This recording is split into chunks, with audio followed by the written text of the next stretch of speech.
Have you ever been so far behind that you started doing the math on giving up? I have, and it didn't happen in a boardroom or a tough quarter or a leadership workshop. It happened over a card game. So my partner Nick and I have a tradition. Our favorite card game, we love playing cards, is a game called 5 Crowns. Maybe you know it. Last year, we kept a running tally all year long, crowning a champion in December. And mid-year last year, Nick went on a significant run, several games in a row. And I had a mini meltdown. Mentally, I started cashing it in, and I felt like there's no way I'm going to be able to come back. The gap is too big. The story is already written. Why waste time trying? I've lost. But we kept playing. Game by game, hand by hand, the tide shifted.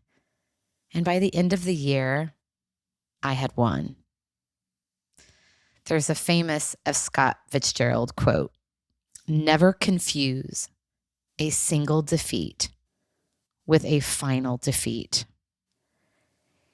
It lands big time for me because I am such a short-term gratification kind of a leader, kind of a gal, that it is really hard for me to stay in those losing moments. My mind naturally goes to what's next because I want to feel good. I want to win.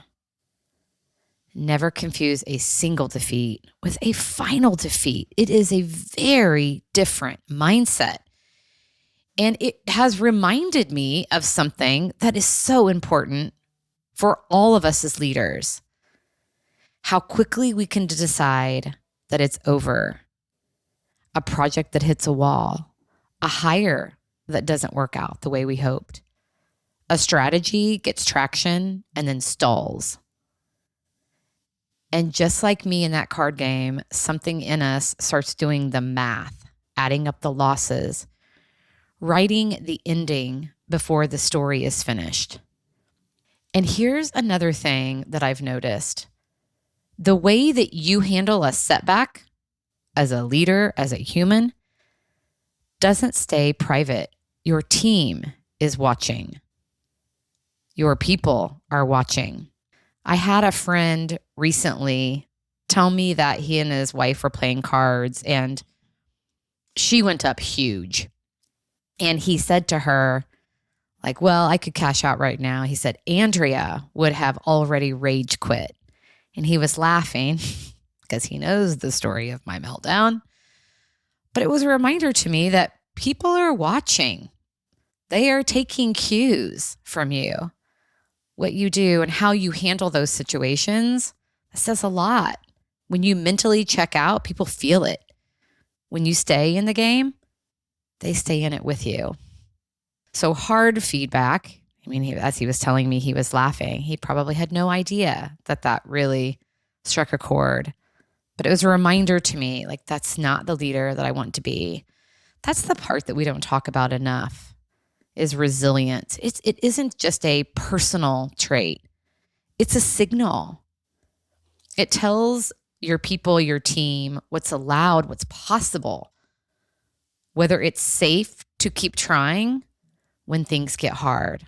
That's the leader that I aspire to be.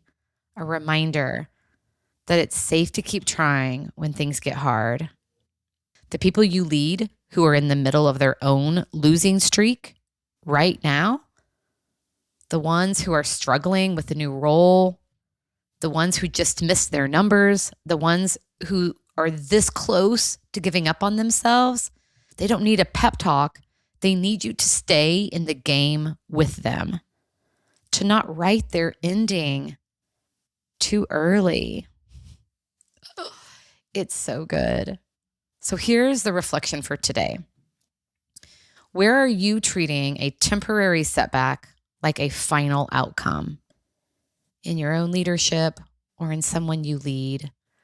What would it mean to just keep playing? Because sometimes the gap closes, the tide shifts, and the only thing that was ever required was to not quit before the end of the year. This is the work of leadership, staying in it for yourself and for the people counting on you to believe the story isn't over yet. We aren't done. This is the work that we do. And you can see that we are doing it right alongside the leaders in our community. And we would love for you to be a part of that community. I want to invite you in. If this resonated with you, check us out at abundantempowerment.com. Send me a note on LinkedIn. Let me know what you're working on right now. What story are you writing? It isn't over yet. Keep going. What a great way to take care of yourself and ultimately each other.